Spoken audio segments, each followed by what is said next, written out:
when I was watching back that game against Clare, and even against Waterford at times, and you've played in the forward line, half forward and inside line, but a lot of the time the ball was being delivered up the field. It was being delivered basically to the sideline or almost to the corner flag. So when Aaron Gillane gets the ball, he gets it around the D. He collects a ball that maybe bounces once in front of him, turns over the bar. The Tipperary forward seems to be getting the ball out more or less at the corner flag, and then the work began. So, I mean, that's another thing that it feels like almost every area has to be worked on. Yeah, look, there's no doubt about that. And like a manager just taking over a team, they need to nearly start from scratch again, because the players have been playing such a way for so long that it's a new regime taking over.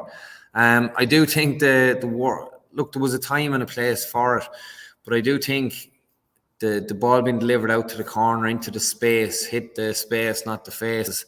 It's grand, but you have to remember that if you're in the full forward line, just say you're playing full forward, you have to run out to the corner. So you maybe a 30-yard sprint. You have to get the ball.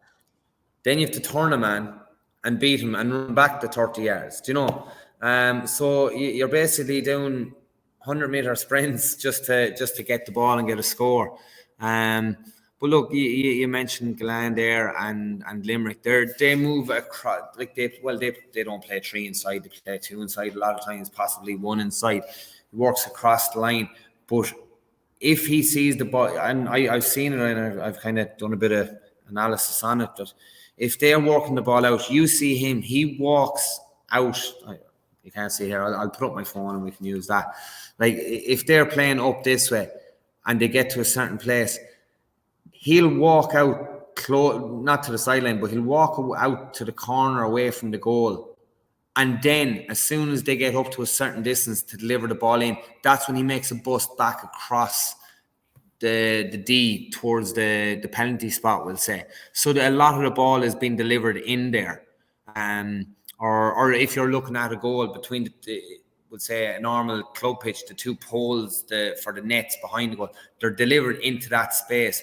So, but he goes out, walks out to come back in, rather than standing inside and then sprinting the whole way out and then having to come back in. You'd have to wonder, playing against Limerick now, and a lot of teams are playing it.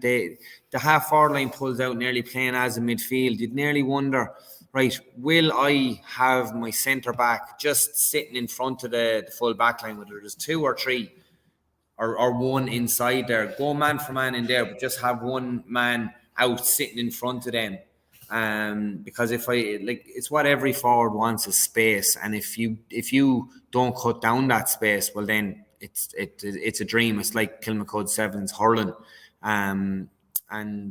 So look, I think as regards tape moving forward, I think more analysis needs to be done about what way do we want to play, what do we want to be known for, and what structures are we going to lay down into the future.